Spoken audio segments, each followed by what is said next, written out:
Even with all that hardware, this front office isn't slowing down. And today, we're talking outside big name free agents that could take the Dodgers from great to even scarier. Plus, in-house options that could be easy calls to keep.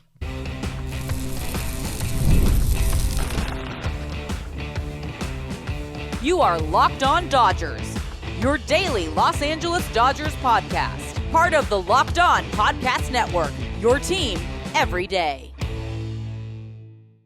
It's time for Locked On Dodgers, part of the Locked On Podcast Network, your team, the back-to-back World Series champs every day.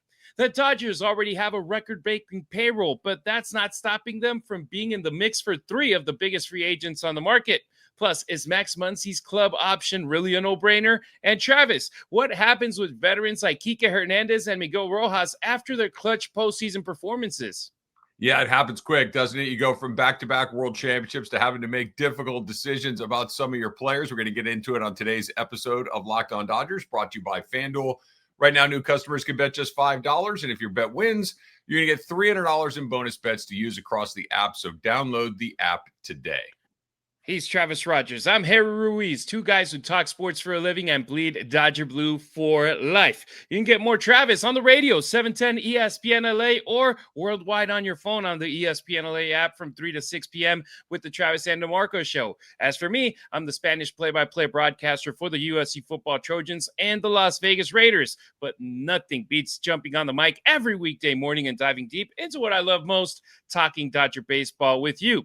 To everyone who's new here, welcome and thank you for joining us. We're pumped to have you as part of the Locked On Dodgers family. To our everydayers, you're the reason why we do this. Okay, star power reload. Three names that fit the Dodgers blueprint. So here's the thing. Even though the Dodgers have a massive payroll, they still have flexibility. That's the beauty of how Andrew Friedman builds his roster. He locks in stars, but he keeps the books clean enough to move when elite talent hits the market. MLB.com put out their list of the top 30 free agents to watch, and guess which team popped up multiple times? Yep, the Dodgers. So let's go through three names that make sense in LA. Number one, Kyle Tucker, King Tuck. He's just 28, and his first season with the Cubs, he looked like an MVP candidate right before a right hand fracture slowed him down. Through June, he had 17 home runs, 52 runs batted in, 20 steals, and a 9.31 OPS. The Dodgers love players like this, Travis, who hit power, get on base, play defense, and Tucker checks all the boxes.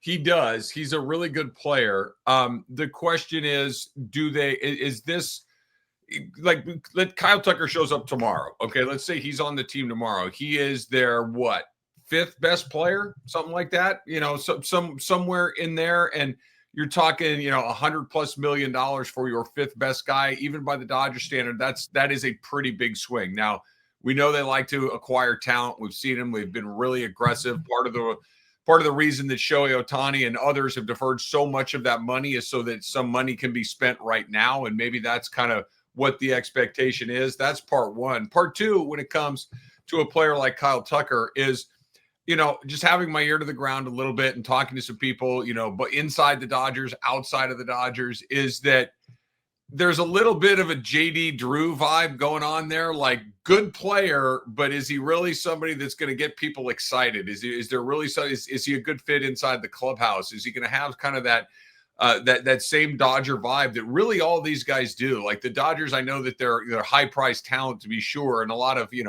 lead characters, so to speak, but they all fit together pretty well. They're all willing to kind of understand their roles, and whether or not Kyle Tucker fits into that, I think is part of the equation. I'm not saying that he doesn't. I'm saying that it's come up more than once, and people I've talked to, like, I don't know if that's a good fit for our culture, for our clubhouse.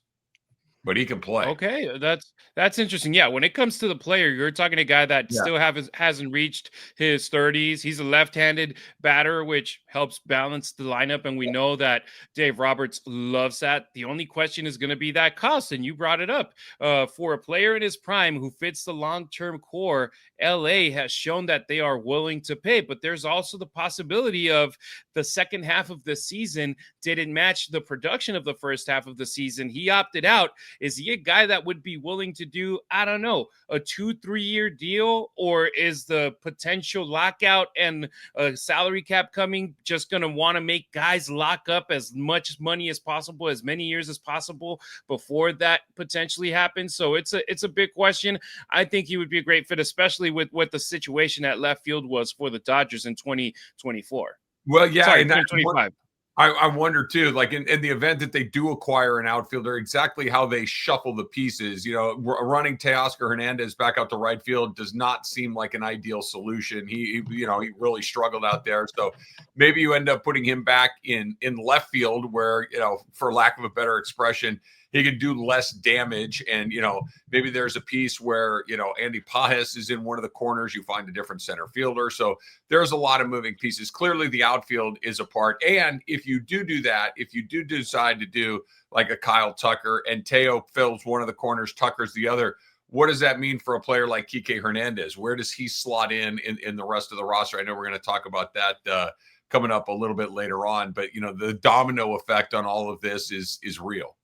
Hey, we can't underestimate left field with after what Kiké Hernandez did in Game 6 with the double play to end the game with what I know Andy Pajes was at center field, but Kiké, I've seen now a couple of takes from the field that Kiké could have caught that ball too if Andy didn't come over and tackle him for it, but it's just a play that's going to end in our memory. I'll send you John Boy Media. Shout out to him. He does great breakdowns. He did one with an angle from the outfield that I hadn't seen, and I was like, hey, Kiké actually looked like he had a really good shot. It was going to be a tough play.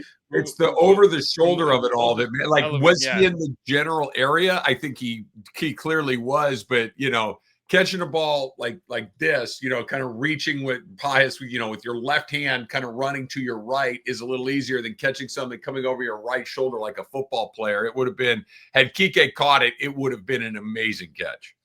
Fortunately, we'll never know if yes, if no, because Andy got that out of the picture. All right. Number 2, Munetaka Murakami. This one right here is the wild card. He's just 26 years old, a left-handed power bat from Japan who already broke Sadaharu Oh's long-standing home run record in the NPB. He's already described as having legit power. 246 career home runs in his home country. The Dodgers' history with international talent is deep. We know it. In the past, Hideo Nomo, Kenta Maeda, Ryu, now Shohei Ohtani, Yoshinobu Yamamoto, Roki Sasaki, Hasan Kim, and Murakami would be the next in that line. He could slot in at first or third base, but probably until Muncy and Freeman are done playing, he's going to be out in the outfield. It's an intriguing fit, and with the way that the Dodgers have been going international, I can't imagine a Japanese player, an Asian player saying, oh, I'd be better fit going to the Mets, going to the Cubs, going to the Mariners, and just saying it's like, hey, I'll be able to play with Shohei Ohtani, with Yoshinobu Yamamoto right now in LA and get good money. Yeah, I think that the cultural fit of it is real, right? The Dodgers have clearly made a team and an environment where Asian players, Japanese players in particular, can be very comfortable. That it's a city where you can live comfortably. There are a lot of Japanese people in Los Angeles. There's a Japanese culture in Los Angeles that's very vibrant. So that certainly is a good fit. He's a terrific player. And here's where it gets exciting. And I think this is one of the things, and you said his name a minute ago, Harry. I think this all goes back to Hideo Nomo, where the Dodgers have an inherent advantage on a lot of these other Japanese teams and players is just the brand means something there. The brand means something because of Nomo, because of Ohtani, because of Yamamoto, because of Sasaki now, that when it comes to deciding where to go, I think the Dodgers are always going to be near the top of the list. And the player that you're talking about, Murakami, is legit. He is legit. I remember seeing him in the World Baseball Classic and just thinking, oh my goodness, like, okay, like when can that guy get here? Because he needs to be playing in the best league in the world. Exactly. And third, we go from an outfielder to an infielder to a relief pitcher, Robert Suarez. He's a 35-year-old righty who's been lights out for San Diego. He declined his players' options after back-to-back All-Star seasons with an ERA under 3 and 76 saves in the last 2 years. His fastball averages 98.6 miles per hour. That's top 3% in Major League Baseball.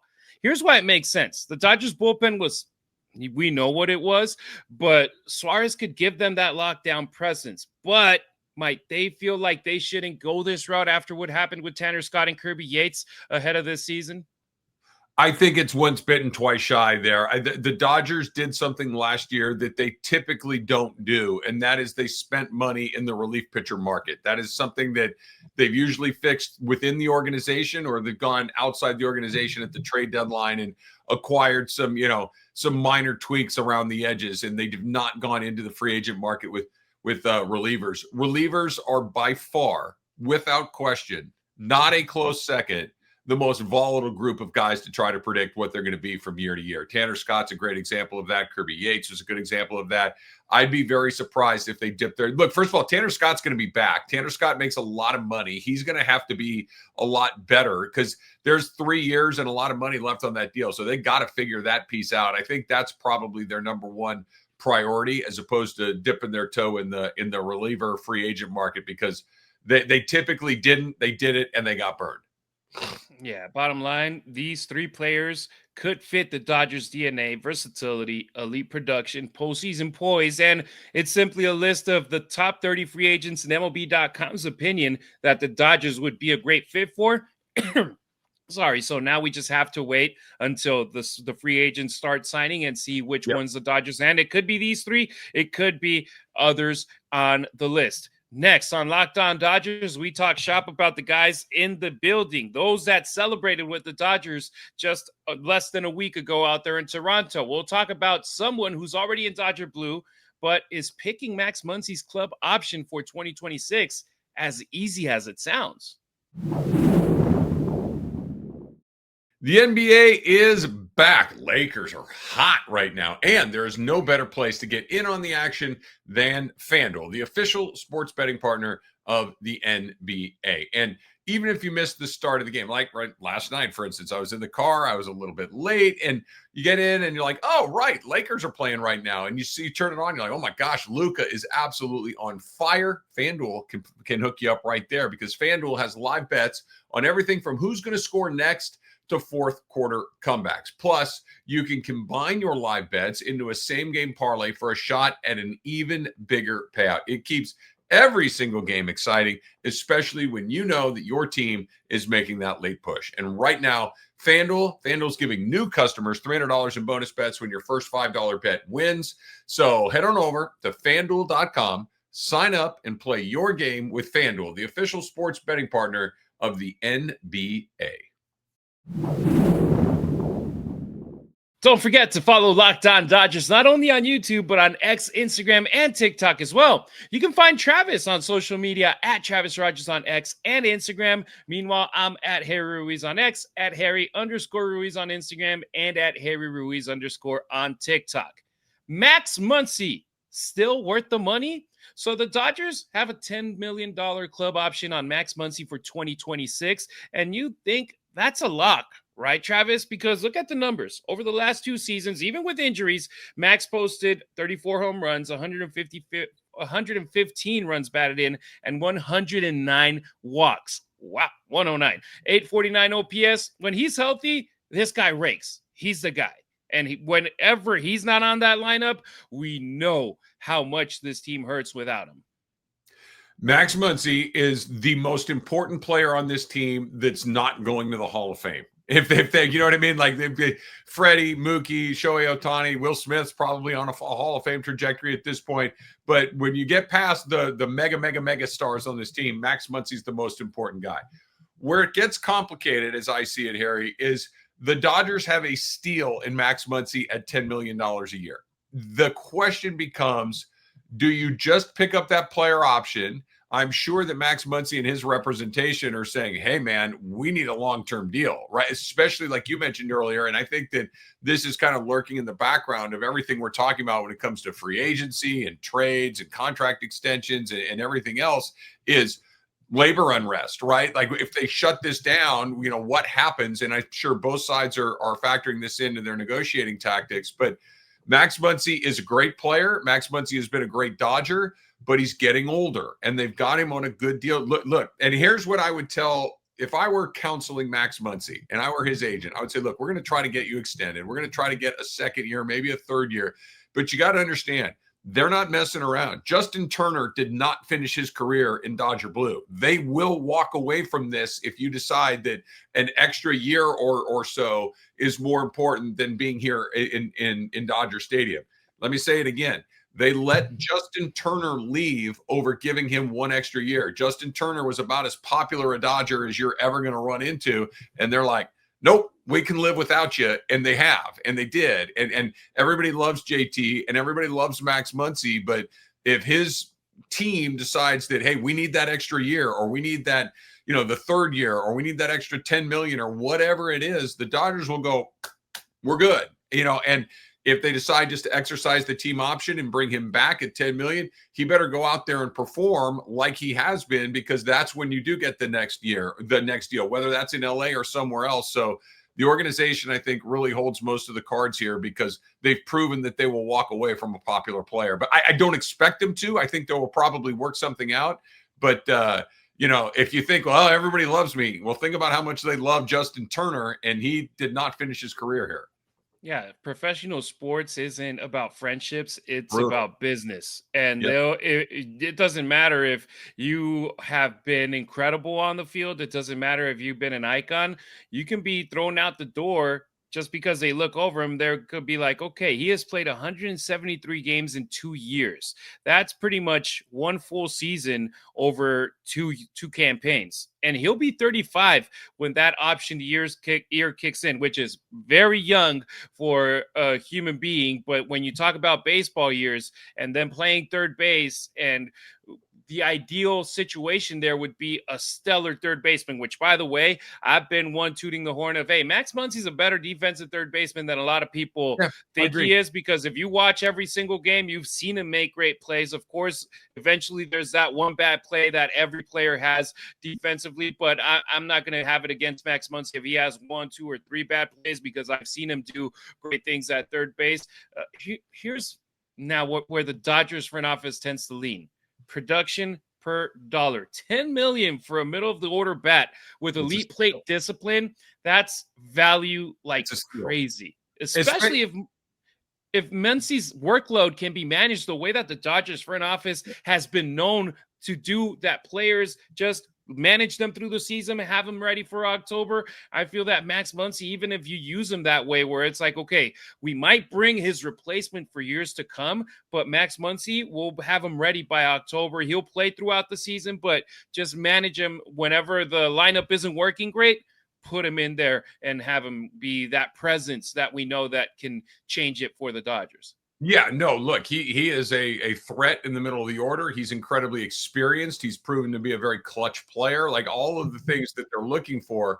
But you said it really well, Harry. This is pros. This is not your buddies and your friends. This is how much. Okay, does that work for us? If it does, great. Welcome back. If it doesn't, okay, thank you for your service. We're going to move on. And I think one of the things that is difficult, but also the right thing to do, the Dodgers would rather get out of the business of a player a little early than a little late. And that is something that this broke my heart. I'll go all the way back to when I was a kid.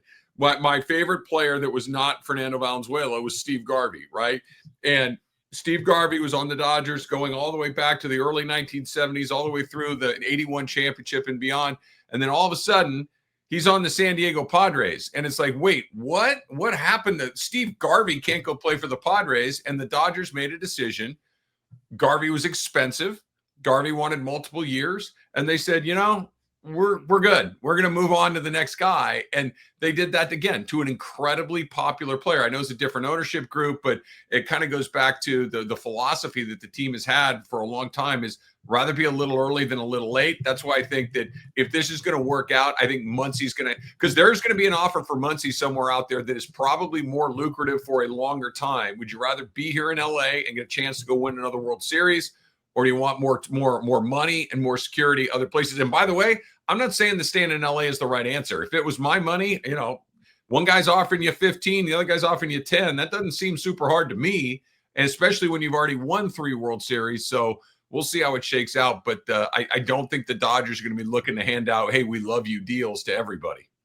Yeah, and another element of this is he's a clubhouse guy. He's been Yes. through the grind. He's been part of this core for a long time. And the best part is he's still feared by opposing pitcher. He's not an easy out. He Nope. literally hit a home run in the 8th inning that without it, maybe that 9th inning isn't the same. And we're not 100%. talking about back-to-back World Series titles. And before jumping into our next topic, the other interesting wrinkle here is Alex Vesia. The Dodgers also hold a $3.55 million option on him. And honestly, that one just feels automatic as automatic comes. Yep. I don't see a scenario where he's not on this team next year. That is a steal of a price for a pitcher who, look, Vesia is not the second coming of, Mariano Rivera, but he's pretty good, and he's pretty reliable, and you get kind of the same performance from him. He's pretty durable. He pitches a lot every season. I would be shocked if Alex Vesia was not back with the Dodgers, especially at that price. One of the most effective lefty relievers in all of baseball over the last 2 years. With that lefty relievers with at least 400 batters faced, he ranks 3rd in expected batting average and 3rd in strikeout rate. So that type of dominant, that type of late inning trust, you need it in your clubhouse. So both of these options, it depends on which kind of glass half full, glass half empty you want to see it. Vesia, lock. Max Muncy, you can make an argument either way. I would love to see him continue in Dodger blue. I'm pretty sure you're the same way, Travis. Yeah, I think he's like, I would put it at it's 80-20 he's back, but it's not that like Vesia's 95-5 back. So it's not at that level, but I think Max Muncy will be back. What about the emotional heartbeat of this team? The veterans who might be on their way out. Coming up on Locked On Dodgers, Kiké Hernandez, Miguel Rojas, and the value of leadership you can't quantify. This episode of Locked On Dodgers is brought to you by Prize Picks. You and I make decisions every day, but on Prize Picks, being right can get you paid. So don't miss any of the excitement this sports season, no matter what you're following. You like the NBA? Great. You like the NFL? Great. You like them both like me? Even better. There's no better way to jump in on all that action. And with Prize Picks, it is the simplest way to play. You just pick more or less on at least 2 players and their stats. And if you get them right, you win. It's that easy. It takes less than 60 seconds to fill out a lineup, and you can play anywhere that Prize Picks operates, including California, Texas, and Georgia. And the new Stacks feature on Prize Picks, game changer. You can pick more on Steph Curry's points, threes, and assists all in the same lineup. And if one of your guys leaves early, the injury reboot saves your lineup from a loss. So download that Prize Picks app today. Use the code LOCKEDONMLB to get $50 in lineups after you play your first $5 lineup. That's code LOCKEDONMLB for $50 in lineups after your first $5 lineup. Prize Picks. It is good to be right. Thanks for making us your first listen wherever you may be tuning in, either on your favorite podcast app or our YouTube channel. Subscribe to it. It's free. Smash that notification bell so you never miss a beat. Full episodes, hot takes, breaking Dodgers news, and the Dodgers postcast show with Pete Fox live after the final out of every game. We got to wait for him until next year, but he'll be here very, very soon. Or maybe we invite him to one of these shows one of these days. That's how you become an everydayer here on Locked On Dodgers. Kiké, Rojas, and the soul of the Dodgers. The Dodgers are built on talent, that's for sure. But chemistry is what's pushed them over the top. And when you talk about culture, guys, 2 names always come up. Kiké Hernandez and Miguel Rojas. Both are free agents. Both have said they want to come back, and both played massive roles in the postseason, Travis. Yeah, it's funny. So you kind of go through the list of the guys that we've talked about so far on today's pod, and a lot of the cases that we're making, starting with Max Muncy, is he's the heartbeat of the team. He's part of the chemistry. Certainly Kiké and Miggy Rowe fall right into the center of the bullseye of that as well. But you can't just give a bunch of guys deals because they're good guys, because they're heartbeat guys, because you can have a couple. And like you said, the Dodgers are built on a ton of talent, but they're also built on a ton of really good decisions and making sure that you're spending the money in the right places. The Dodgers are getting old, not too old, but they're getting old, and they're really getting older in everywhere that's not on the mound, right? You look around, Freddie Freeman is an older player. Mookie Betts is an older player. Max Muncy is an older player. Teoscar Hernandez is an older player. Will Smith isn't an older player, but he's not a young player anymore either. He's kind of right in the middle. So at some point, if all of your everydayers, your regulars are on the other side of where you'd hope they would be, and then all of your utility guys like Kiké and Miguel Rojas are also on the other side of that, where are you getting younger? Where are you getting more athletic? So it's a really tough decision. I would hate to see Kiké Hernandez in another uniform. I would love to see him back. Nobody is more clutch at the end of the season. Miguel Rojas is a Dodger legend forever for what he did in the World Series this year, but hard decisions are coming. And I don't know where the Dodgers are going to land on them, but you can't keep everybody you would like to keep. You're going to have to make some difficult decisions. And when you start going through the list of them, you know, can you have a couple of utility guys, great guys, really good players, really versatile players, great leaders? Miguel Rojas is going to manage in the big leagues. Like you can take that to the bank. That's going to happen. But how many of those guys can you have on the same team as they're getting older? And that's the question they have to answer. No doubt about it. And I mean, you look at these 2 seasons for Kiké, for Miggy Rowe, during the regular season, you didn't start seeing Miggy Rowe until injuries started hitting that infield. When Max Muncy was out, when Tommy Edman was out. When it comes to Kiké Hernandez, he had that injury that gave him a rough regular season, but in October, he was everywhere. He played every playoff game. He drove in 7 runs and brought that big Kiké energy that just lights that clubhouse. That type of leadership, it isn't built. It's just earned. It just comes to when it comes to baseball. And Kiké, some fans might not remember, but he was already gone for a couple of years with the Boston Red Sox. And then the Dodgers got him back, and he won 2 more World Series with the boys in blue. I don't know if you saw Jimmy Kimmel Live, Travis, but Kiké was asked about going for a 3-peat, and he's like, I mean, I'm unemployed right now. If they bring me back, yeah, we're going for a 3-peat. If they don't bring me back, I'm gonna beat them for that World Series championship next year. So it's like tongue in cheek. It's like he's that type of guy. But I thought it was hilarious, or it wasn't like, hey, I'm coming back. It's like he obviously wants to get paid the type of money he wants to get paid. He ain't gonna come back for free. Look, exactly right. And I'm sure if everything being equal, he would love to come back and he would love to go for a 4th World Series ring and everything else. Kiké Hernandez plays baseball for money. You know, they all do. And they've got decisions to make. They've got families. They've got, agents and fees and everything else that they need to take care of. And taxes. And where it gets hard is Team A, the Dodgers, is giving you an opportunity to go win and do all these other things. And Team B is offering you more money. That's it. You know, think about anybody listening to us. You do what you do. If you're lucky, you like what you do. But if somebody knocked on your door and said, hey, I'll give you a 50% raise to come do it over here, you're going to think long and hard about it. So I think that's what's going on. Both sides have to figure out how this is going to work. I would be shocked if they were both gone. I would not be shocked if they're both back, but I think the most likely scenario is it's probably one or the other. And the dilemma, obviously, age, durability. Kiké is going to be 34. Rojas is going to be 37 by opening day. And the injuries they've battled, that's a big question mark. But you ask anyone in that clubhouse, and they'll tell you these 2 have helped define the Dodgers' identity, not this year, but for pretty much a decade. Sure. Let me ask you this, Harry. If you had to pick one or the other, who would you pick? Oh, don't do that to me, Travis. Oh, my God. Because I think I know what my answer is. I feel that they're bringing in a left fielder, so I'm going to go with Miggy Rowe staying. I agree. I feel that's the case. I think because I think they're bringing in a left fielder.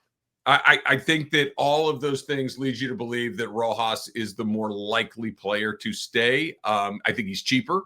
I think that he's short term, right? He probably one more year where Kiké might be able to get a couple. I think if you had to pick one, I think Rojas is the more likely one. Hopefully they're both back. And Travis, even if you give him a lesser contract, just Legends Attic is probably going to hire him like 7 times over the next year for autograph signings. He'll make it up with that picture from him hitting the home run in the 9th inning. So shout out to Oro and everybody at Legends Attic. I'm pretty sure. And please let me know next time that he's out there. I want to go and buy an autograph, get a picture with Miggy Rowe. I may have some breaking news for you. We can talk when we're done recording. Fantastic. So stay tuned. In a clubhouse full of stars, those 2 are glue guys. I feel you can't afford to lose, but as Travis said, I feel it's going to be one out of the two that stays in blue. That's going to do it for today's episode of Locked On Dodgers. Let us know in the comments on YouTube or our social networks which of those 3 free agents that we mentioned you want most in Dodger blue next season, and which of Kiké and or Miguel you think is staying, because I have a feeling Max Muncy's option is going to get executed and Alex Vesia's option is going to get executed as well. If you're craving more baseball talk, have the all-new Locked On MLB Game Night be your second listen. Get local analysis on a national scale. Find it on Locked On MLB on YouTube or wherever you get your podcasts. Travis and I will be back on Friday to talk how this era of Dodger baseball is already dynasty material, plus an interesting WBC twist included in the 2026 spring training schedule. We appreciate you riding with us. Until next time, keep it real, keep it Dodger Blue.